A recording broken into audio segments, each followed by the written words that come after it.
Ako guys, ito pala nangyari kay Ken habang kumakanta ng mapa. Pinulikat pala siya.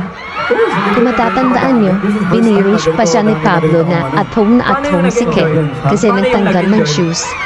At home nga siya, nagubad siya ng shoes kanina. Nagubad siya ng shoes? Nagubad naman Diyos kasi nagpulikat. Kaya pulikat o nagpulikat. So did you guys enjoy it? Ito na yun guys, mapapansin sa video na to, tinatanggal ni Ken ang kanyang sapatos. So habang nakikising along kami, walang kamalay-malay ang kotse sa nangyayari kay Ken. O ayan o, tinatanggal na niya yung sapatos niya. Nakakaramdam na siguro siya ng sakit sa paa. Pero hindi mo mahahalata sa kanya. O diba, ang amo-amo pa ng mukha. Napaka-angelic face talaga ng batang to. Napaka-professional talaga nila yung kahit may iniinda na sinasakay. Sige, diretso lang. The show must go on, ika. O dyan napansin na ni Justine na parang inaalis ni Ken yung shoes niya. Napatitig nga si Justine eh.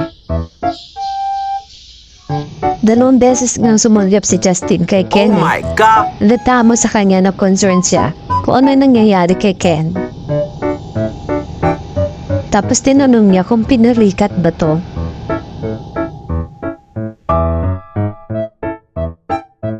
Pero teka lang, bakit parang nangingiti si Justin? Mukhang may naiisip na kalokohan na naman si Buja.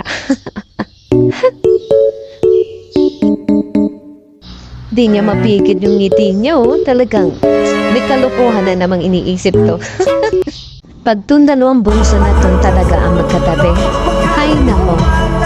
Yun man pala, nagbiro si Justin na ikaway ni Ken yung sapatos niya sa audience.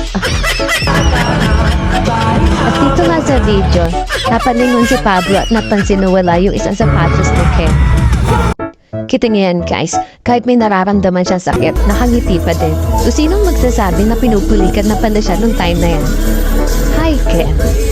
Kaya mahal na mahal ka ng mga sisiw.